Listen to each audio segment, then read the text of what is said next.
పల్లి మున్సిపాలిటీలో గడిచిన కొన్ని రోజులుగా ఏం జరుగుతూ ఉందో రాష్ట్రమంతా కూడా చూస్తూ ఉంది. మీరే ప్రత్యక్ష సాక్షిభూతంగా కూడా ఉన్నారు మీడియా మిత్రులంతా. ఫిబ్రవరి 11వ తేదీన రాష్ట్ర వ్యాప్తంగా అన్ని మున్సిపాలిటీల్లో ఎన్నికలు జరిగినాయి. కేతన్పల్లి మున్సిపాలిటీలో కూడా ఎన్నికలు జరిగినాయి. ఇక్కడ కేతన్పల్లి మున్సిపాలిటీ పరిధిలో జరిగినటువంటి ఎన్నికల్లో సిపిఐ పార్టీ బీఆర్ఎస్ పార్టీ కలిసి మేము ఇక్కడ పోటీ చేయడం జరిగింది. 15 వార్డుల్లో మేము బీఆర్ఎస్, 7 వార్డుల్లో సిపిఐ కలిసి మేము పోటీ చేసినాం. అయితే 22 వార్డులకు గాను 14 వార్డుల్లో మాకు స్పష్టమైనటువంటి తీర్పును కేతన్పల్లి మున్సిపాలిటీ ప్రజలు ఇవ్వడం జరిగింది. కేవలం 7 వార్డులు మాత్రమే ఈ మున్సిపాలిటీ పరిధిలో కాంగ్రెస్ పార్టీకి అవకాశం ఇచ్చింది 13వ తేదీ నాడు వచ్చిన ఫలితాలు. అయితే దాని తదనంతరం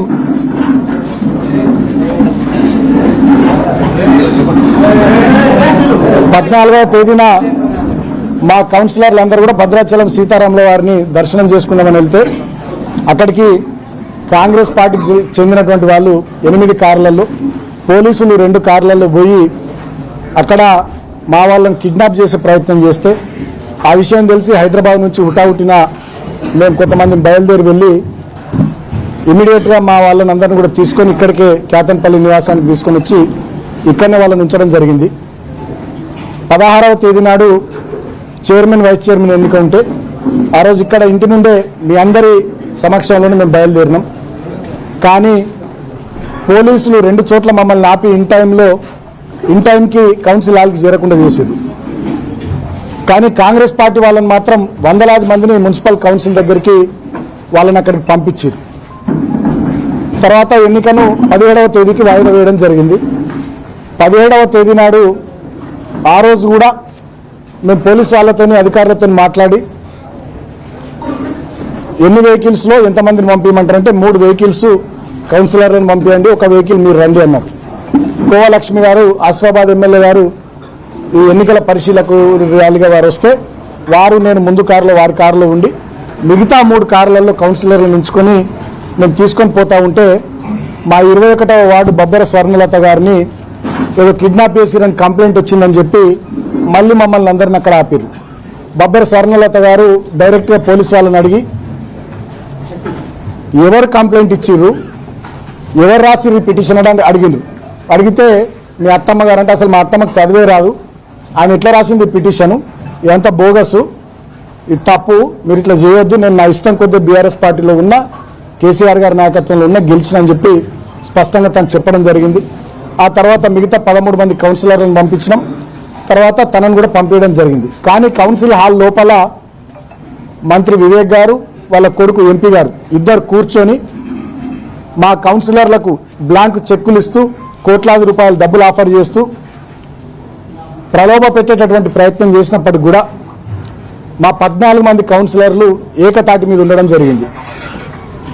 దాన్ని భరించలేక ఒక 2-3 కాంగ్రెస్ కౌన్సిలర్లతోని వాళ్ళు మా మహిళా కౌన్సిలర్ల మీద దౌర్జన్యం చేయించి గొడవ చేయించి ఎన్నిక వాయిదా పడేటట్టు చేసిరు. అయినప్పటికీ కూడా మా 14 మంది కౌన్సిలర్లు ఎన్నిక వాయిదా వేసుకొని స్పెషల్ ఆఫీసర్ ఎంఆర్ఓ వెళ్ళిపోయిన తర్వాత ఈ మంత్రి, ఎంపీ, కాంగ్రెస్ కౌన్సిలర్లు వెళ్ళిపోయిన తర్వాత కూడా మా 14 మంది అట్లనే కూర్చొని కోరం ఉంది, మాకు మెజారిటీ ఉంది, ఎన్నిక జరగాలని చెప్పి మా వాళ్ళు డిమాండ్ చేశారు. అయినా మాది అరణ్య రోదన్నే అయింది. ఆ రోజు జరిగినటువంటి సంఘటన కూడా మళ్ళీ ఒకసారి మీ అందరికి గుర్తు చేస్తా ఉన్నా. మేము ఇక్కడ మా కౌన్సిలర్లను పంపించి 13 మందిని పంపించి బబ్బెర స్వర్ణలత గారిని వారు ఆపిరు కాబట్టి ఆమెను కూడా కౌన్సిల్ హాల్ లోపలికి పంపించేంత వరకు నేను, కోవలక్ష్మి గారు, 20-25 మంది కార్యకర్తలమే ఇక్కడ కేతన్పల్లి ఆర్ఓబి దగ్గర ఉన్నాం. ఆ సమయంలో మంత్రి వివేక్ గారు, వారి కొడుకు ఎంపీ, 10ల సంఖ్యలో వాళ్ళ కార్లు, వందలాది మంది కాంగ్రెస్ కార్యకర్తలు మున్సిపల్ కౌన్సిల్ వైపు వెళ్ళడానికి వాళ్ళు వస్తుంటే మేము పోలీసులను అడిగినాం. నేను ఒక మాజీ ఎమ్మెల్యేను, ఈ నియోజకవర్గం ఇన్ఛార్జ్ను, జిల్లా పార్టీ అధ్యక్షుడిని. నా నివాసం కేతన్పల్లి ఇక్కడనే, ఈ మున్సిపాలిటీ. కోవలక్ష్మి గారు ఆసిఫాబాద్ ఎమ్మెల్యే. మమ్మల్ని మీరు పంపారు, 2 కిలోమీటర్ల దూరంలో మమ్మల్ని ఆపుతారు. మరి మంత్రి గారి కాన్వాయ్, ఇన్ని సంఖ్యలో కార్లు, వందలాది మంది కాంగ్రెస్ వాళ్ళని ఎట్లా పంపిస్తారని చెప్పి మేము పోలీసులను ప్రశ్నిస్తే పోలీసులు మా మీద లాఠీ చార్జ్ చేయడం, అటువైపు నుంచి కాంగ్రెస్ వాళ్ళు మా మీద రాళ్ళేయడం, గొడవకు వాళ్ళే ప్రేరేపించి మళ్ళీ ఎన్నిక వాయిదా పడాలనేటటువంటి కుట్ర చేసి అక్రమంగా మా మీద కేసులు పెట్టి లోపలనేమో దుశ్శాసన పర్వం చేశారు. మా మహిళా కౌన్సిలర్ల మీద తాగొచ్చినటువంటి ఒకరిద్దరు కాంగ్రెస్ కౌన్సిలర్లు ఇష్టం వచ్చినట్టుగా ఎక్కడ పడితే అక్కడ వాళ్ళని ముట్టి చాలా ఇన్సల్ట్ చేసిరు. సో లోపల అట్లా చేసిరు, బయటనేమో మా మీద పోలీసులు లాఠీ చార్జ్ చేసి, అదేవిధంగా కాంగ్రెస్ వాళ్ళే మా మీద రాళ్ళేసి నానా రభస సృష్టించి వాళ్ళు మా మీద దాడి చేస్తున్న క్రమంలో ఆత్మరక్షణ కోసం మేము ప్రతిఘటిస్తే మా మీద అక్రమంగా 25 మంది మీద దుర్మార్గంగా కేసులు పెట్టి 18వ తేదీ నాడు ఇదే ఇంటికి వచ్చి నన్ను అరెస్ట్ చేసి ఆదిలాబాద్ జైలుకు తీసుకొని పోయి అక్కడ ఆదిలాబాద్ జైల్లో 16 రోజుల పాటు ఉంచడం జరిగింది. నన్ను అరెస్ట్ చేసి తీసుకెళ్లిన తర్వాత ఈ క్యాతన్పల్లి రామకృష్ణాపూర్ SHO వివేక్ తొత్తు నేను ఇంట్లో లేను, నా ఇంటికి వచ్చి నా ఇల్లు మొత్తం సెర్చ్ చేసిందట. ఎవడిచ్చిందా నీకు అధికారం? నేను అడుగుతా ఉన్న రామకృష్ణాపూర్ SIని. సెర్చ్ వారెంట్ లేకుండా నేను జైల్లో ఉన్న సమయంలో నా ఇంటికి వచ్చి సెర్చ్ చేయడానికి, సోదా చేయడానికి మీకు ఎవడ అధికారం ఇచ్చాడు? నీ అయ్యే జాయిర్ అనుకుంటున్నావా? అంటే ఎంత దుర్మార్గము! మమ్మల్నే కొడతారు, మా మీదనే కేసులు పెట్టి మమ్మల్ని జైల్లో పెడతారు, మళ్ళీ మమ్మల్ని జైల్లో పెట్టి మళ్ళీ మా ఇళ్ళకి వచ్చి మా ఇండ్లు సెర్చ్ చేస్తారు. అంటే ఎంత పరాకాష్ఠకు పోయింది వీళ్ళ అధికారం, అహంకారం అనేది, వీళ్ళ దుర్మార్గం అనేది ఎంత పరాకాష్ఠకు పోయిందో దీన్ని బట్టి అర్థం చేసుకోవచ్చు. ఇక ఆ కేసులో లేనటువంటి వాళ్ళు సీనియర్ నాయకులు మా మందమర్రి కానీ, ఆర్కేపీ కానీ, చెన్నూరు కానీ ఎవరెవరైతే పార్టీలో యాక్టివ్గా పనిచేస్తున్నారో అండ్ అదర్స్ అని పెట్టి వాళ్ళందరి పేర్లు చేర్చుతూ ఇప్పటికి 25 మంది, క్రైమ్ నెంబర్ 40లో 25 మంది, క్రైమ్ నెంబర్ 41లో 25 మంది, ఇట్లా వీళ్ళందరి పేర్లు పెట్టి ఇంకా అండ్ అదర్స్ అని పెట్టిరట. ఇంకెవరెవరి మీద పెట్టాలో వాళ్ళందరి మీద పెట్టుకుంటూ ఇది ఒక ప్రహసనం లాగా, తెలుగు సీరియల్ లాగా దీన్ని నడిపించుకుంటూ బీఆర్ఎస్ పార్టీ యాక్టివ్గా ఉండేటటువంటి లీడర్లందరి మీద కేసులు పెట్టి అందరినీ జైళ్లకు పంపించాలనేటటువంటి దురుద్దేశము, దుర్మార్గం ఈ ముఖ్యమంత్రి రేవంత్ రెడ్డి, ఈ మంత్రి వివేక్ గారు చేస్తూ ఉన్నారు. చివరికి ఏమాత్రం సంబంధం లేని పాపం మా కోలక్ష్మి అక్క మీద కూడా కేసు పెట్టింది. ఇంతకంటే అన్యాయం ఇంకోటి ఉంటుందా? ఇంత జరిగింది. చివరికి నన్ను జైల్లో పెట్టిరు. జైల్లో పెట్టినా కూడా నన్ను వదలలే. నన్ను బాగా దోమలున్న రూమ్లో పెట్టిరు. నాకు మంచినీళ్ళు చక్కగా ఇయ్యలే, భోజనం చక్కగా ఇయ్యలే. నాకు 2 రోజుల పాటు గొంతు నొప్పి వస్తే ఇప్పటికి కూడా నా త్రోట్ ఇంకా సెట్ కాలే, నాకు చక్కగా ట్యాబ్లెట్లు ఇయ్యలే. కొంచెం ఫీవరిష్గా ఉంది అంటే వచ్చి చూసే పరిస్థితి లేదు, ట్యాబ్లెట్లు ఇవ్వరు, డాక్టర్లు వచ్చి చూడరు. మొత్తం దోమలు. మేము 7-8 మంది ఆ రూమ్లు ఉంటే 100-150 దోమలు. అంటే కావాలని చెప్పి మాకు రిస్ట్రిక్షన్స్, నువ్వు గిన్నెనే తిరగాలి, ఇగో గిదే బ్యారకు, బయటకు పోవద్దు, న్యూస్ పేపర్లు ఇయ్యరు, పుస్తకాలు తెప్పించుకుంటామంటే దానికి కోర్టు నుంచి పర్మిషన్ కావాలంటారు, చలి బాగా పెడుతుంది, ఇబ్బంది అవుతుంది అంటే దుప్పట్లు ఇయ్యరు.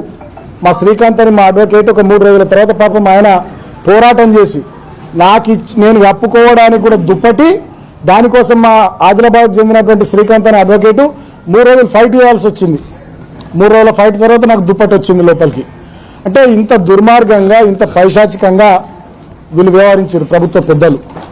అంతేకాకుండా నాకు మొన్ననే మంచిర్యాల కోర్టులో బెయిల్ వచ్చింది, హైదరాబాద్ కోర్టులో బెయిల్ వచ్చింది, ఎన్నో అక్రమ కేసులలో. చెన్నూరు కేసులో కూడా నాకు బెయిల్ రాలేదు, చిన్న కేసు. కావాలని చెప్పి ప్రభుత్వ పెద్దలు దాంట్లో నాకు బెయిల్ రాకుండా చేశారు. కారణం ఏంది? నిన్న హోలీ పండగ, ఇవాళ నా చిన్న కొడుకు పుట్టినరోజు. సో ఈ 2 రోజులు కూడా నేను జైల్లో ఉండాలని, అంటే పండగ పూట నా చిన్న కొడుకు పుట్టినరోజు సందర్భంగా కూడా నేను నా కుటుంబ సభ్యులతో ఉండొద్దు, జైల్లో బాధపడాలి అనేటటువంటి ఒక పైశాచిక ఆనందంతో ఈ ముఖ్యమంత్రి రేవంత్ రెడ్డి గారు, ఈ మంత్రి వివేక్ గారు వ్యవహారం చేస్తూ ఉన్నారు. సరే, నేను ఇప్పటికైనా మంత్రి గారిని కోరుతా ఉన్నా, ముఖ్యమంత్రి గారిని కోరుతా ఉన్నా, మీరు నన్ను 16 రోజులు జైల్లో పెట్టిర్రు, అనేక రకాల ఇబ్బందులు పెట్టిర్రు, మమ్మల్ని లాఠీ చార్జ్ చేసి కొట్టిర్రు, మా మీద కేసులు పెట్టి అక్రమంగా జైళ్లలో పెట్టిర్రు.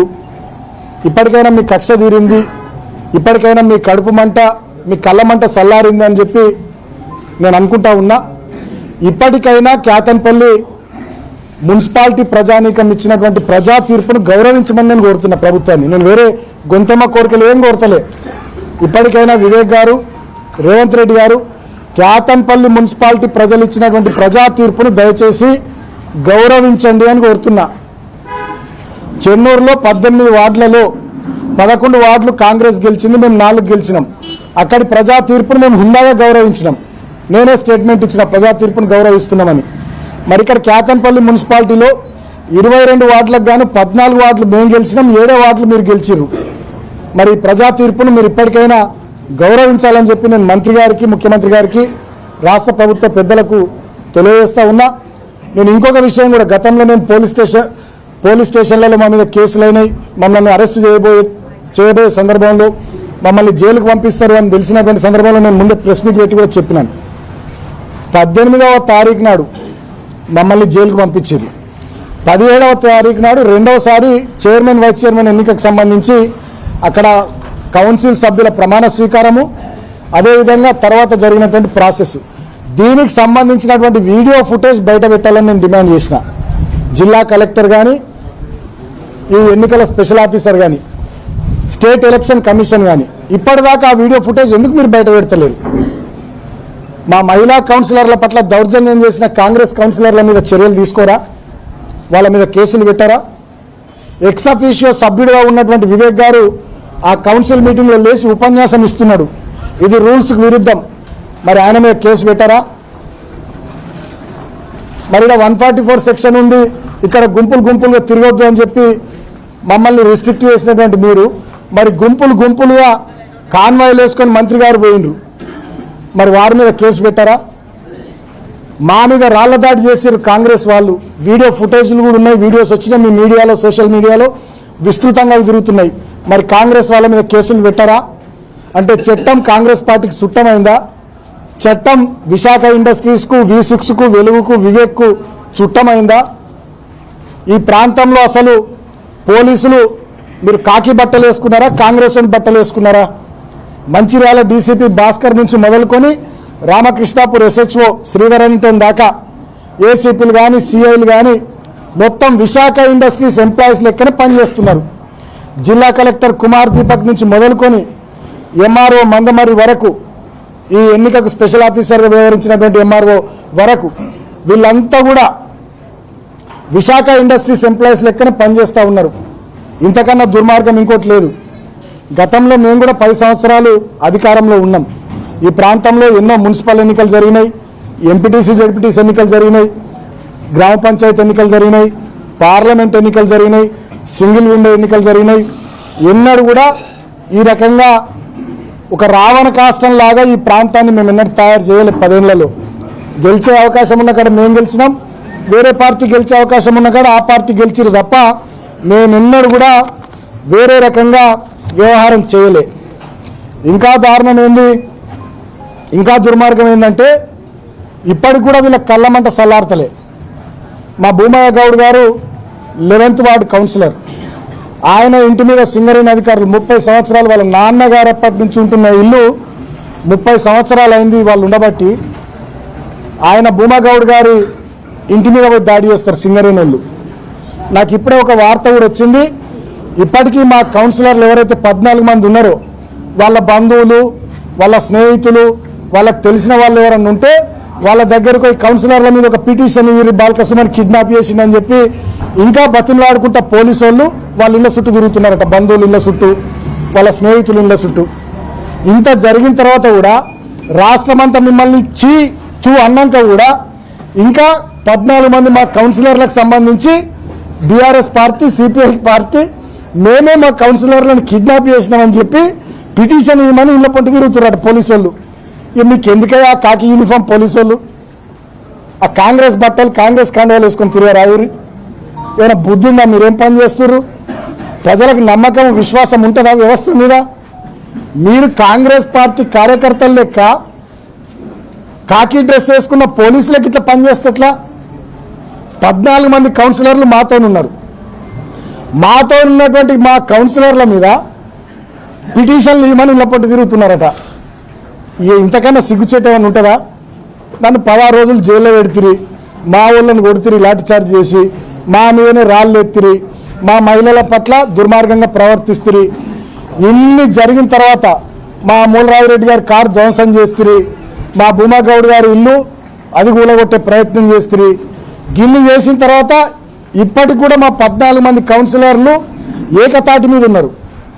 మీరిచ్చే బ్లాంక్ చెక్కులు, మీరిచ్చే కోట్లాది రూపాయల ఆఫర్లు తిరస్కరించి ఒక్కతాటి మీద ఉంటే ఇప్పటికి కూడా వాళ్ళని కిడ్నాప్ మేము చేసినట్టు ఏమైనా పిటిషన్లు ఇవ్వరని తిరుక్కుంటూ మళ్ళీ దాంట్లో కూడా ఎఫ్ఐఆర్లు వేస్తారట. వాళ్ళని నేను కిడ్నాప్ చేసినామని మళ్ళీ ఎఫ్ఐఆర్లు వేసి మళ్ళీ మా మీద కేసులు పెట్టి మళ్ళీ కౌన్సిలర్లను ఎత్తుకొచ్చుడు, కౌన్సిలర్లు ఎక్కడున్నారో పోయి వాళ్ళ మీద దాడి చేసుడు, ఈ రకమైనటువంటి చిల్లర వ్యవహారానికి దిగుతున్నారు.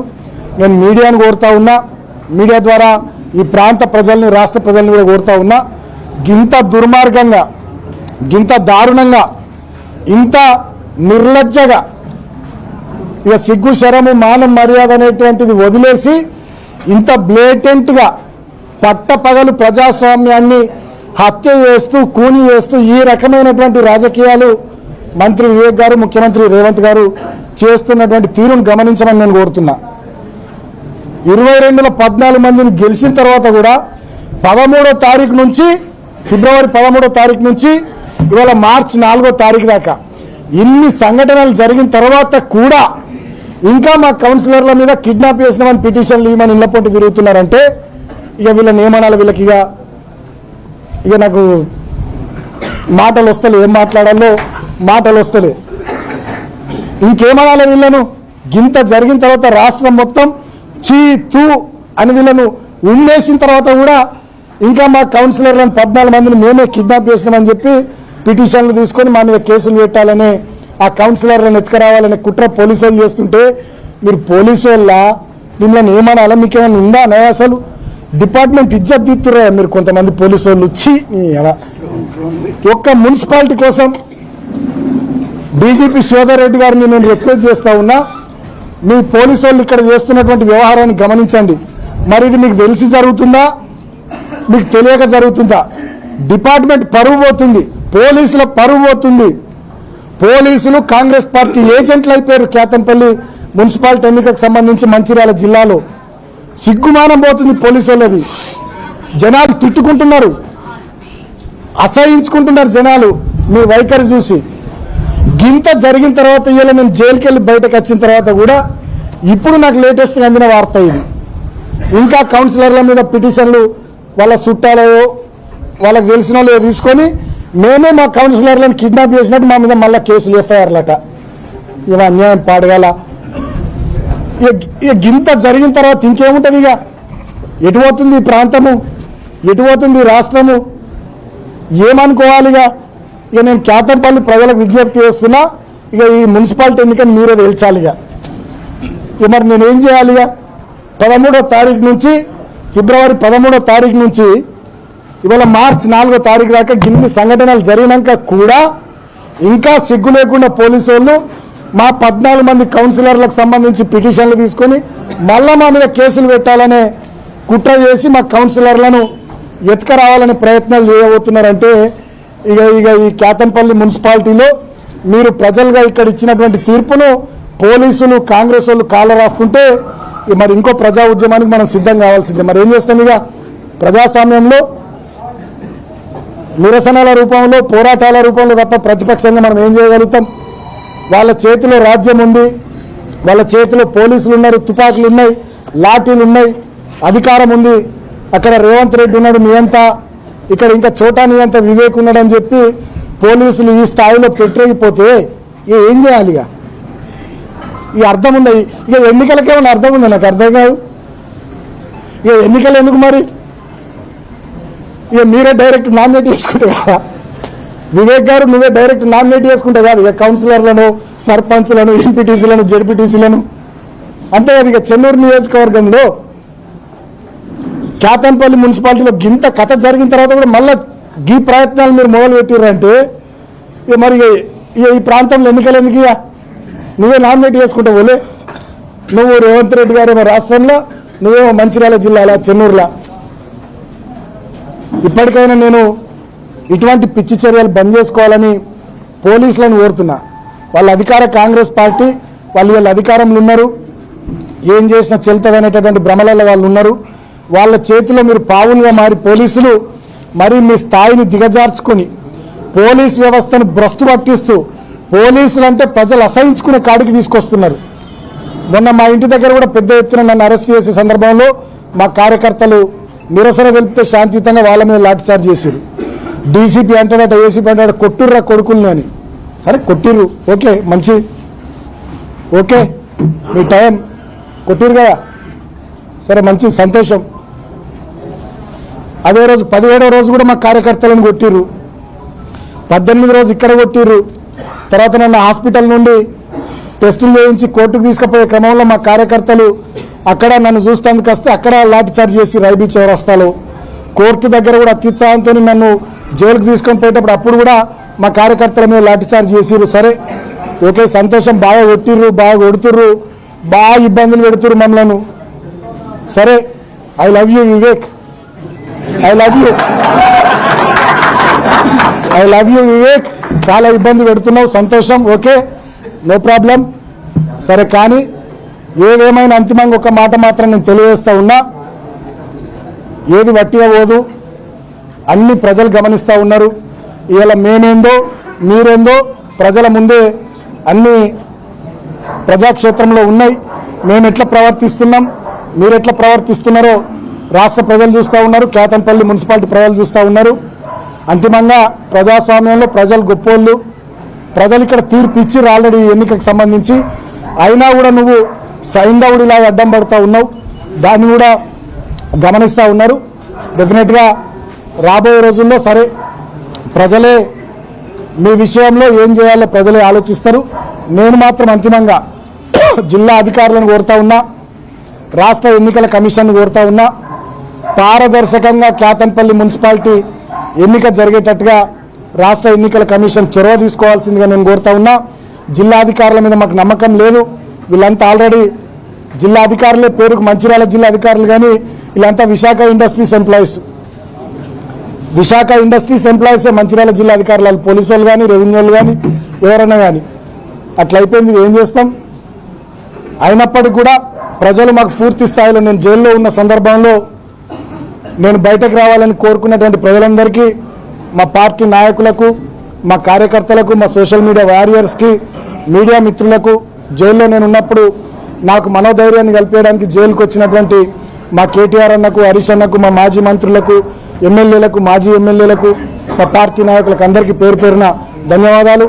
నాకు బెయిల్ రావడానికి ఎప్పటికప్పుడు మా లీగల్ టీంతోని అటు హైదరాబాద్లో, ఇటు మంచిర్యాలలో, చెన్నూరులో ఎప్పటికప్పుడు వాళ్ళతో మాట్లాడుతూ విషయాలు తెలుసుకుంటూ నాకు బెయిల్ రావడానికి లీగల్ టీం ఎప్పటికప్పుడు అలర్ట్ చేసిన మా పార్టీ పెద్దలు, తెలంగాణ తొలి ముఖ్యమంత్రి కేసీఆర్ గారికి హృదయపూర్వకంగా కృతజ్ఞత.